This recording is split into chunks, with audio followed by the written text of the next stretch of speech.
나누겠습니다. 밝은 미소로 참 잘 오셨습니다. 인사 나눌까요?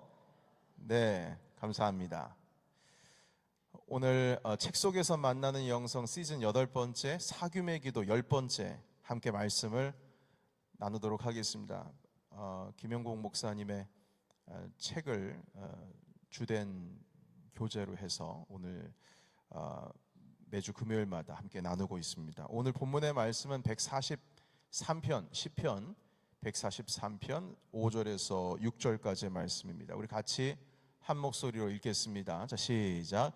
내가 옛날을 기억하고 주의 모든 행하신 것을 읊조리며 주의 손이 행하신 일을 생각하고 주를 향하여 손을 펴고 내 영혼이 마른 땅같이 주를 사모하나이다. 아멘.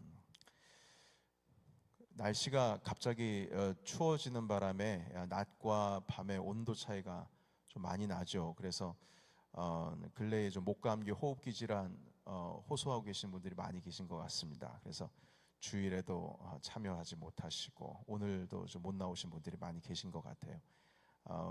그 건강 조심하시고, 그리고 11월 마지막 주까지 또 12월 첫째 주까지 교회에 또 사역들이 많이 있지 않습니까? 우리 기도하시면서 모든 사역 가운데 우리 함께 참여하고 주의 은혜 가운데 함께 있는 것에 불편하지 않도록 여러분께서 몸과 마음 잘 관리해 주시면 감사하겠습니다. 오늘 하나님의 영으로 우리를 지배하는 기도라는 제목 가지고 말씀 나눕니다. 오늘은 좀 묵상이라고 하는 주제에 대해서 말씀을 좀 나눠보려고 하는데요.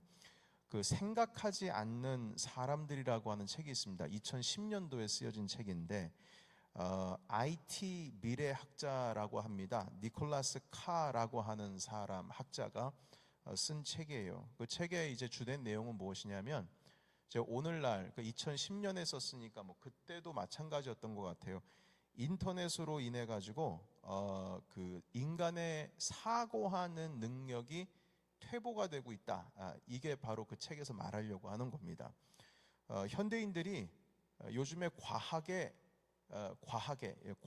말고요, 과학에 지나치게 뇌의 기능, 이 뇌가 사라지고 있다, 이렇게 과격하게 말을 했습니다.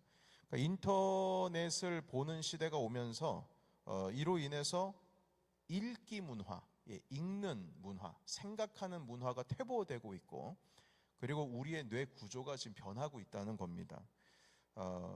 여러분, 우리 중에 그 가족들 전화번호랑 친구들 전화번호 기억하신 분들 많이 계십니까? 저 같은 경우에는 제 아내의 전화번호는 기억하는데, 교회 전화번호는 두 개는 기억하는데 나머지 제 자녀들 전화번호 모릅니다. 몰라요. 전화기가 다 저장이 돼 있으니까 그냥 이름 보고 찾는 거지 번호고 보고 찾지를 않습니다. 저 어릴 때 옛날에는 집 전화번호, 뭐 친척들 전화번호 다 외우고, 친구들 전화번호 뒷자리 외우고, 과거에 삼성폰 썼던 분들은, 플립폰 썼던 분들은 스마트폰 말고요, 뒷자리만 기억해도 그래도 좀 알았습니다. 그래서 뒷자리만 하면 전체 풀번호를 알 수가 있으니까 그렇게 사용했던 기억이 납니다. 요즘에는 그러니까 과거에는 길을 외우면서 다니고 지도 보면서 다녔는데, 한 번 지도를 본 다음에는 이제는 잊어버리지 않기 위해서 외우고 다녔습니다. 운전할 때 말입니다. 그런데 오늘날에는 뭐 매일이라기보다는 자주 다니는 길인데도 불구하고 내비게이션 켜놓고 다닐 때가 많이 있습니다. 저는 요즘에도 코스트코 저쪽 웨스트베리에 있는 그게 엑신 몇 번에서 빠져야 되는지 잘 기억이 안 납니다. 그냥 가다 보면 느낌상 가는 건데, 자칫 잘못해서 그 다음으로 넘어가든지 그 전에 빠지던 기억도 있어요. 내비게이션 켜고 다니는 거예요. 기억을 할 필요가 없거든요. 구글 검색하면 모든 게 다 나와 있습니다. 정보에 대한 거는 우리의 뇌가 처리를 하는 게 아니라 스마트폰이 그 뇌의 기능을 대신해 주는 것이죠. 자, 그래서 우리의 뇌가 이렇게 인스턴트 문화에 길들여져 있다는 겁니다. 사고하려고 하지 않고, 기억하려고 하지 않고, 생각하려고 하지를 않는다는 겁니다. 이것 때문에 우리의 신앙 세계에도 이게 영향을 미치고 있습니다. 묵상이라고 하는 개념이 고리타분한 저기 좀 옛날 얘기, 아니면 먼 나라 이야기처럼 느껴집니다. 기도하기 위해서 10분 앉아 있는 것이 쉽지가 않고 책을 읽어도 30분 이상 견디기가 쉽지가 않습니다. 읽는 속도도 마찬가지고요. 여러분 책 요즘에 읽고 계시는 분들이 있으신가요? 여러분 우리 중에 1년에 책 한 권 제대로 읽으시는 분들은 학생들 외에는 거의 없을걸요. 쉽지가 않을 겁니다. 성경도 마찬가지예요. 그러니까 이 묵상을 하고 생각을 하고 좀 깊이 들어가는 그 숙고의 시간의 귀중함을 모르고 우리는 빠르게 그렇게 지나가고 있는 겁니다. 그나마 새벽 기도에 나오게 되면 우리가 지금 생명의 삶이라고 하는 큐티집 가지고 함께 말씀을 나누고 있는데요. 사실 그 새벽 기도회 때 하는 큐티도 이 목사가 설교자가 묵상한 걸 가지고 씹어서 여러분들에게 나눠주는 것이지, 한마디로 인스턴트처럼 하는 것이지, 여러분들께서 시간을 내서 곰곰이 생각하며 묵상하며 하나님께 여쭤보기도 하고 깊이 그 말씀의 의미를 곱씹으면서 읽는 시간이 아니지 않습니까? 우리 새벽 기도의 시간이요. 여러분 내일 모레 사랑방을 하게 될 텐데요. 이 사랑방 때에 우리가 말씀 이야기 그 설교 말씀을 주제를 가지고 이제 대화를 나누게 되는데, 말씀의 내용을 이미 알고 있어서 그걸 얘기해야 됨에도 불구하고 가끔 말입니다, 그 대화가 딱 멈출 때가 있어요. 물론 그 멈추는 것이 자신의 개인적인 이야기를 한다거나 뭐 이런 부분에 있어서 좀 꺼리는 것이 있거나, 아니면 질문 자체가 좀 추상적이어서 대답하는 것이 쉽지 않을 수도 있지만, 대부분의 대화가 잘 안 되는 이유 중에 하나가 뭐냐면, 그 말씀의 주제에 대해서, 그 질문에 대해서 한 번도 심도 깊게 고민하면서 생각을 해본 적이 없기 때문에 말하는 게 쉽지가 않은 겁니다. 대부분 말이 막히는 이유는 그것 때문이에요. 그러니까 기회나 어떤 시도조차를 하지 않기 때문에 자신의 어떤 생각과 경험을 구체적으로 생각을 입으로 말한다는 것이 쉽지가 않은 것이죠. 그래서 여러분 오늘날 이렇게 생각이 사라지고 있는 이 시대에 우리 기독교인들 가운데 있어서도 하나님의 말씀을 묵상한다라고 하는 이 주제는 참으로 우리에게 큰 도전으로 다가오는 겁니다. 여러분 묵상이라고 하는 것은 하나님의 영이 우리를 지배하게 하는 기도입니다. 우리는 대부분 이 묵상이라고 하는 것을 명상이라고 이렇게 이해를 할 때도 있는데, 어떤 의미에서는 이제 문자적으로 사전적인 의미는 좀 비슷할 수는 있어요. 그러나 이 기독교에서의 묵상이라고 할 때는 전제로 두는 하나가 있습니다. 그것은 무엇이냐면 하나님의 임재, 성령님의 이끄심이 그 생각과 숙고 가운데 있는 겁니다. 일반적인 다른 종교에서 말하는 명상이라고 하는 것, 그것은 말 그대로 마음 공부하는 것, 마음을 다스리는 것, 그냥 마음을 공부하는 정도에 불과하지 성령님의 지배와 성령님의 이끄심이랑은 전혀 상관이 없죠. 그래서 우리가 이 묵상이라고 하는 것은 성령님을 따라서 주님의 이끄심 가운데에 들어가는 것을 묵상이라고 하는데요. 오늘 소개하고자 하는 묵상은 딱 두 가지입니다. 두 가지 여러분들께 짧게 나누고 오늘 정리하도록 하겠습니다. 첫 번째는 무엇이냐면, 묵상이라고 하는 것은 말씀 안에서 우리의 삶의 길을 찾는 것을 의미합니다. 말씀 안에서. 여러분 오늘날의 많은 젊은이들이 그 김영복 목사님의 표현에 의하면 NRBS 세대라고 합니다. NRBS. 이게 무슨 뜻이냐면 Not religious but spiritual, 이런 뜻이랍니다. 그러니까 종교적이지는 않은데 영적인 세대라는 거죠. 이 뜻은 무슨 뜻이냐면, 기존 종교 같은 것들은 거부하지만 요즘 젊은이들이, 서구의 젊은이들이 영적인 것에 깊은 관심을 가지고 있다는 겁니다. 근데 이게 자칫 잘못하면 어떻게 되냐면 이것이 어떤 그 주님을, 하나님을 찾아가는 과정이 아니라 내 spiritual life, 우리의 영적인 생각, 우리 영적인 삶만 만족하면 된다고 해서 이 서구 사회의 젊은이들이 뉴 에이지라고 하는 그 종교 비스무리한 것에 형태를 따라가고 있다고 하더라고요.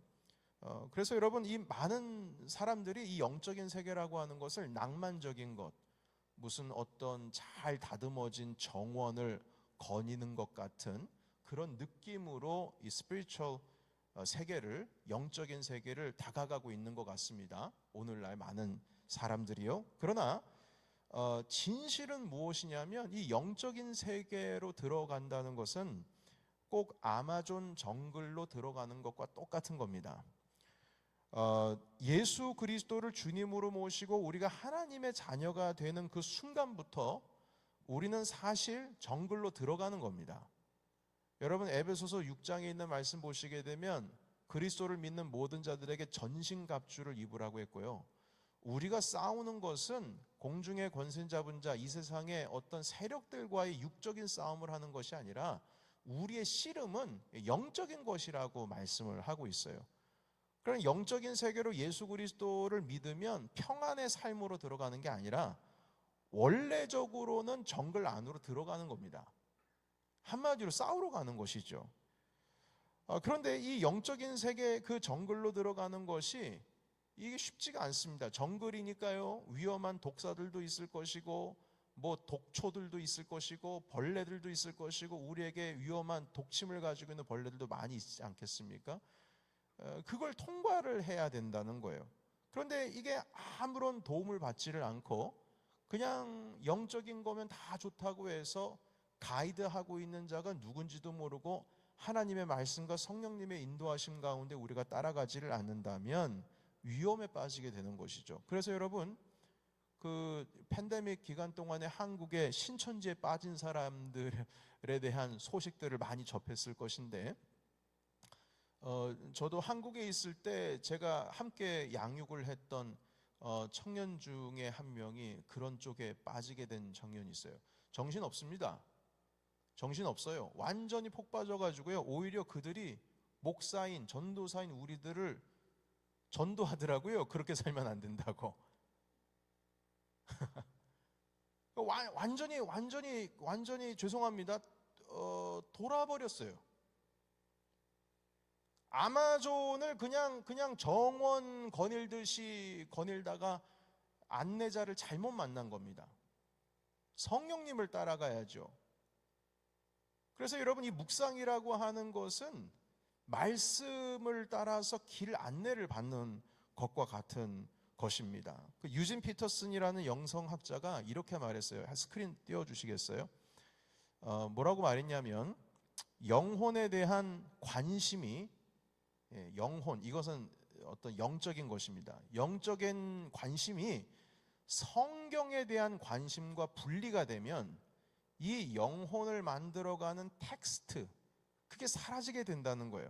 마찬가지로 성경에 대한 관심이 영혼, 영적인 것에 대한 관심과 분리되면 그 텍스트를 수행할 수 있는 아무런 재료가 없게 된다. 이렇게 유진 피터슨이라는 영성학자가 말했어요. 이 말의 의미는 우리가 묵상하는 가운데 말씀을 따라가지를 않으면, 그 말씀이 우리의 묵상하는 삶 가운데 함께하지를 않으면 아마존에서 안내자 없이 그냥 걸어가고 있는 것과 똑같다는 거예요. 악한 영이라고 하는 안내자를 만날 수도 있는 거예요. 속이는 자를 만날 수도 있는 거예요. 이단의 마음을 빼앗기는 이유가 바로 여기에 있는 겁니다. 성경이 없는 묵상은 아마존에 갇혀서 살아서 빠져나갈 수 있다라고 생각하는 것과 똑같은 거예요. 자, 그래서 여러분, 우리가 묵상이라고 할 때는 그냥 마음 공부, 마음을 편하게 하는 거, 기도하면 마음이 편해져, 단순히 이런 생각을 떠나서요, 여러분, 기도도요, 말씀의 안내를 따라서 기도하지를 않으면 여러분 삼천포로 빠집니다. 이 의미가, 기도의 주제가 바뀌어진다라는 의미가 아니라 이상한 주제로, 이상한 방향으로 기도를 하게 돼요. 참 희한합니다. 그 중에 대표적인 것이 무엇이냐면, 하나님, 저 사람이랑 같이 있기 싫어요. 딴 데 가게 해주든지 내 눈앞에서 사라지게 해주세요. 이런 기도가 나오는 거예요. 이건 기도가 아니에요. 성경의 도움을 받으면 그런 기도가 나올 수가 없습니다. 그러니까 우리가 기도라고 하는 것도 영적인 세계 아마존으로 들어가고 있는데 말씀이 인도하시는 대로 따라가지를 않고 그냥 오만 곳에 그냥 생각이 가는 대로 그냥 여기저기 그냥 쑤시고 가다가 병 걸리는 겁니다. 늪에 빠지게 되는 것이고요. 그래서 우리가 말씀을 기도할 때 말입니다, 기도만 하는 것이 아니라 말씀도 같이 병행해서 우리가 묵상을 해야 된다는 거예요. 그 말씀을 조용히, 그리고 그 김영복 목사님의 말에 의하면 찬찬히, 세밀하게, 깊고 깊게, 그리고 골똘히 마음을 다해서 생각하는 묵상을 해야 된다는 겁니다. 오늘날 지금 생명의 삶 새벽마다 잠언서의 말씀을 읽고 있는데 이 잠언서 말씀을 자칫 잘못 읽으면 그 주제들을 그냥 술술술술 읽어 나가거든요. 그러나 그 한 구절 한 구절에서 말씀하려고 하는 그 깊은 하나님 아버지의 의도를 생각하지 않고 넘어가면 지금 이 말씀이 나에 대해서 말씀하고 있는데 그걸 못 알아차리고 그냥 넘어간다는 거예요. 그래서 새벽에 계속 말씀을 드리기를, 우리가 말씀을 읽을 때에는 이걸 관찰자로 읽으면 안 된다라고 계속 말씀을 드렸어요. 우리가 관찰을 하면 안 돼요. 여기서 말씀하고 있는 사람이 나에게, 성령께서 나에게 말하고 있다고 나에게 초점 맞춰야 돼요. 베드로에 대한 이야기가 나오지만 그 베드로의 이야기가 아니라 내 이야기인 거예요. 요셉의 이야기가 나올 때, 다니엘의 이야기가 나올 때 다니엘의 이야기와 요셉의 이야기가 아니고요, 나의 이야기예요. 나의 이야기. 성경이 내게 뭘 말씀하시는지를 you and I의 관계 속에서 읽어야지 제3의 관점에서 성경을 이렇게 문학책 하나 읽어보듯이 그냥 쑥쑥 읽어 내려가면은요, 그것은 아마존에서 길을 잃어버리는 것과 똑같은 겁니다. 기도할 때도 마찬가지예요.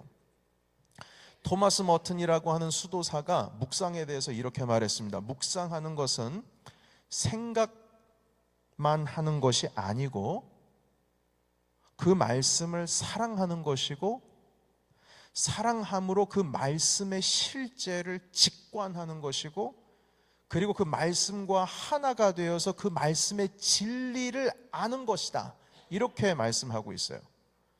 여러분, 좀 말이 어려운 것 같습니다만 이게 무슨 뜻이냐면 이 말씀과 내가 하나가 되어야 된다는 거예요. 주님의 말씀을 그냥 읽고 생각하는 관점이 아니라 그 말씀을 사랑하고 내 것으로 사랑하고 그 말씀의 실제, 원래 주께서 무슨 말씀하려고 하시는지 이 성령의 감동을 받은 이 저자가 도대체 어떤 감동을 받았기에 이 말씀을 하시는 것인지 직관하고 그 말씀과 하나가 되어서 그 진리를 깨닫게 되는 것이다, 알게 되는 것이다, 이렇게 말씀하고 있어요. 여러분, 그래서 이 묵상이라고 하는 것은 어떤 지금 기술을 말하는 게 아닙니다. 방법을 말하는 게 아니에요. 하나님의 나라에 눈을 뜬 사람이 지니고 있는 우리의 삶의 자세이며 태도인 것입니다. 삶 전체를 의미하는 거예요. 묵상하는 삶을 살게 되면 그 묵상에 따라서 우리의 삶이 변하게 되는 겁니다. 여러분, 그래서 이 묵상의 삶의 태도가 하나님의 나라를 이루고자 하는 주님의 뜻 가운데 성령님의 인도하심을 받는 우리 묵상이 되기 위해서는 세 가지를 제시를 하고 있어요. 첫 번째는 말씀 묵상이라고 하는 것을 정기적으로 해야 되는 겁니다. 정기적으로. 하다가 말다가 아니라 이 말씀이 실제로 내 삶 가운데에 정말 실제가 되기 위해서는 정기적으로. 여러분, 운동도요, 떠뜸 뭐 간격을 두고 하게 되면 그 운동의 효과가 없고요. 식사 영양을 공급받을 때도 영양 공급이 규칙적으로 이루어지지 않고 뜨문뜨문하면 문제가 되는 걸 아시잖아요. 잠도 일주일 동안 안 자다가 하루 일주일 동안 자려고 하려고 했던 그 시간을 그냥 하루에 몽땅 자는 거, 그 건강 좋아집니까? 나빠져요. 좋아질 거 하나도 없어요. 규칙적이어야 되는 거예요. 잘 때 자고 쉴 때 쉬고 먹을 때 먹고 일할 때 일하고 운동할 때 운동해야지 되는 거죠. 마찬가지로 주님의 말씀도 정기적으로 곱씹으면서 묵상하면서 나아가야 된다는 겁니다. 그리고 두 번째, 말씀을 정보로 읽으려고 하면 안 돼요.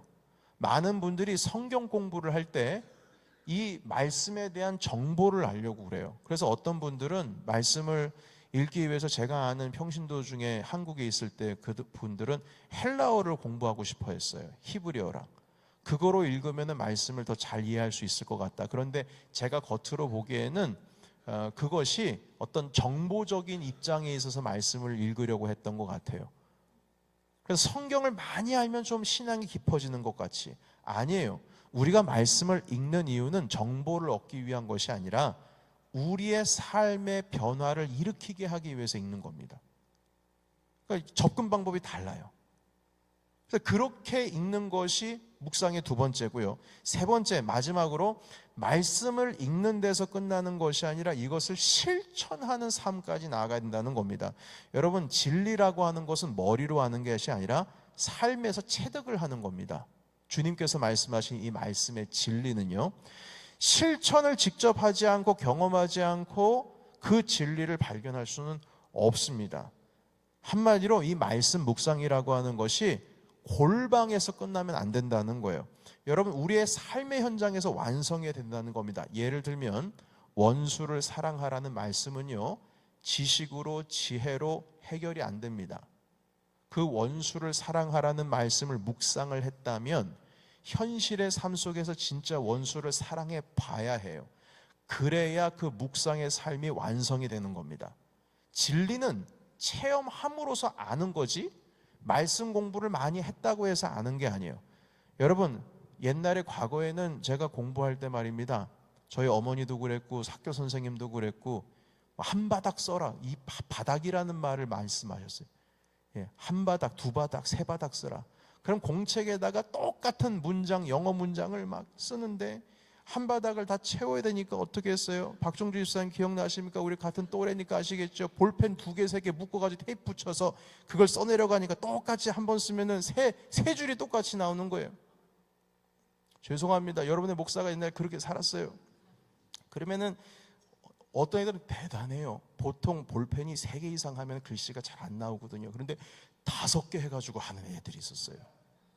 걔네들은 한 3번만 쓰면 그냥 한 바닥이 다 되는 거예요.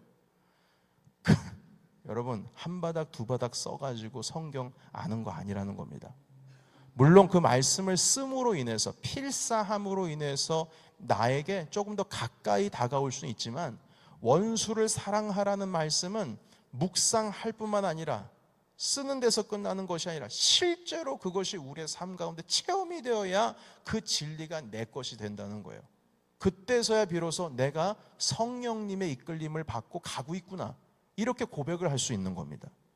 그래서 묵상이라고 하는 것은 생각에서 지나서 그 생각을 곱씹어서 삶으로 나아갈 때 참된 묵상으로 갈 수 있고요. 그렇게 해야 우리는 아마존을 지나갈 수가 있는 겁니다. 두 번째, 이제 두 번째니까 마지막이겠죠. 오늘 두 개를 한다고 그랬으니까요. 이 묵상이라고 하는 것은 성령의 영감을 의지해서 그분의 시각으로 우리의 현실의 삶을 바라보는 것을 의미합니다.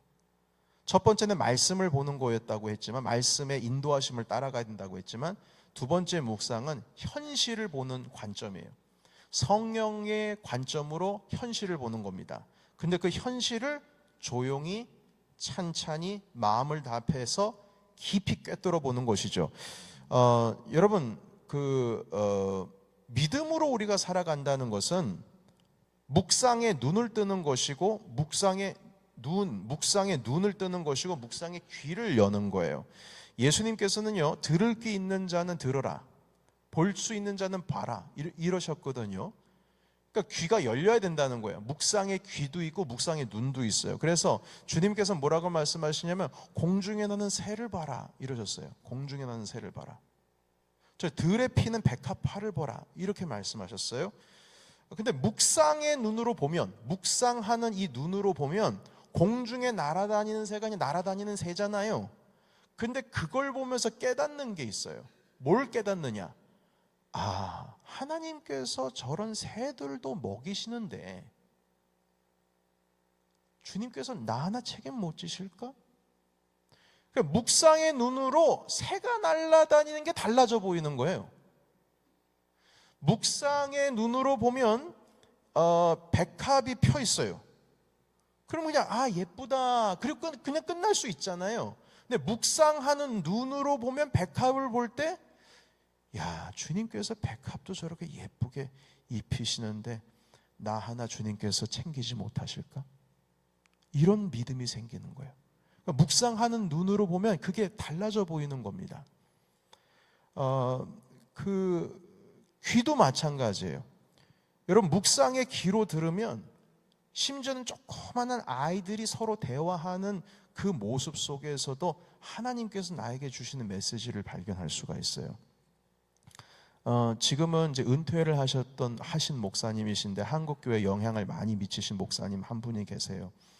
근데 이 목사님께서 젊었을 때 어린 딸이 이제 유치원 이제 막 끝내가지고 이제 학교 들어가려고 하는 그 딸이 와서요, 자기의 꿈에 대해서 이야기를 했다고 해요. 아빠, 나는 이게 되고 싶어, 이렇게 얘기를 했대요. 그래서 아빠가 그 딸을 칭찬해주고 지지했다는 겁니다. 그래 딸아, 너는 그렇게 될 수가 있어, 우리 함께 기도하자 해서 딸이 가지고 있는 꿈에 대해서 함께 지지하고 얘기를 나눴대요. 그런데 그 딸이요, 이번에는 아빠한테 묻더라는 거예요. 아빠는 뭐가 되고 싶어? 이렇게 물어봤대요. 뭐가 되고 싶어? 그래서 아빠가, 그 목사님이 이렇게 대답하셨대요. 아빠는 이미 됐잖아. 아빠는 목사가 됐잖아. 아빠는 꿈이 이루어진 거거든. 자, 그러자 아이가 말합니다. 아니야, 아빠도 뭐가 될 수 있어. 될 수 있어. 아빠 뭐가 되고 싶어? 계속 묻는다는 거예요. 아니, 아빠는 됐다니까. 아빠 목사가 됐잖아. 교회 목사하고 설교도 하고 하잖아. 그러니까 아니야. 아빠 계속 뭐가 될 수 있어. 불쌍하게 쳐다보더라는 거예요. 왜 자기는 나는 뭐가 되려고 하는데 아빠는 왜 되는 게 없냐는 거죠. 그래서 그 어린아이가 계속 아빠는 뭔가 될 수 있어. 계속 그렇게 얘기를 했다는 거예요. 자, 그때 그 아빠 목사님이 그 딸아이가 계속 아빠는 뭐가 되고 싶어 이 말을 듣고 이걸 하나님의 메시지로 받았다는 거예요. 내가 아직 뭐가 된 게 아니구나. 여전히 나는 무언가가 되어 가야 되는구나. 하나님께서 나를 계속 만들어 주셔야 되는구나. 그렇다면 주님, 제가 이제 뭐가 되어야 합니까? 제가 어떤 존재가 되어야 합니까? 라고 하나님께 기도하는 삶으로 그때부터 바뀌었다는 거예요. 그 딸아이의 이야기를 듣고. 근데 딸이 그걸 생각하고 아빠한테 얘기를 했겠냐고요. 그런데 묵상하는 귀로 살면 그런 아무것도 아닌 그냥 장난기 어린 딸아이의 이야기조차도 하나님의 메시지로 듣고요. 이걸 조금 더 극복해서 얘기해 볼까요? 어느 누군가가 나를 비난한다? 어떻게 받아들이시겠어요? 분노하는 마음이 있을 수 있겠지만 묵상하는 귀가 있으면 그 현상과 그 세계를 하나님의 관점으로, 성령의 관점으로 볼 수가 있어요. 볼 수가 있다고요. 다윗이 그랬어요. 자기를 저주하고 있는 사람이 막 저쪽 건너편에서 얘기하고 있는데 신하가 가서 제가 목을 베어올까요? 그러지 마라. 하나님이 저 사람 입을 통해서 나에게 말씀하시는 거다. 묵상하는 마음으로 현실을 대하면 이 세상의 모든 것이 하나님의 메시지가 되고 계시가 되고 하나님의 임재의 도구가 되는 겁니다. 우리가 신문 볼 때, TV 볼 때 그 속에서 말씀하시는 하나님의 메시지가 있다고요. 하나님의 메시지가 있어요. 여러분, 우리가 이 땅 가운데 있는 꽃을 보고도, 예수님께서도 말씀하셨죠.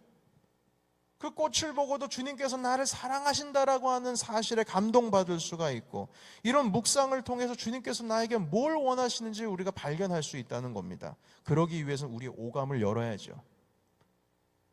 우리의 영을 열어야 된다는 것입니다. 심지어 내가 지금 겪고 있는 이 현실, 나의 이 아픔이라고 하는 고통 속에서도 하나님께서 나에게 어떤 말씀을 하시는지 그 메시지를 들을 수가 있고요, 그 환경과 그 시간들을 통하여서 하나님의 임재 가운데로 들어가는 겁니다. 여러분, 요셉 때에는 율법이 없었습니다.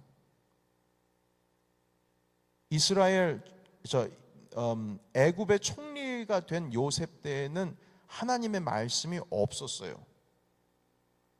그런데 요셉은 그 환경 속에서 주께서 나와 함께 하신다라고 하는 것을 잊지를 않고 잃어버리지를 않고 그의 노예의 삶을 살아갔습니다. 주께서 나와 함께 하신다.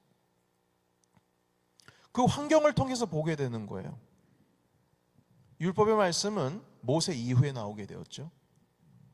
여러분, 그러니까 우리가 살아갈 때에 우리의 현실의 삶 속에서 물론 이 하나님의 말씀이 정확하게 우리의 길을 가르쳐 주십니다. 그러나 이것이, 이 말씀이 나에게 말씀하실 때도 우리가 묵상하는 귀도 있어야 되고 묵상하는 눈이 있어야 이게 열리는 것이지, 그냥 자기 생각에만 갇혀 있게 되면은 하나님께서 우리에게 주시는 메시지를 발견할 수가 없다는 겁니다. 여러분, 말씀 정리하겠습니다.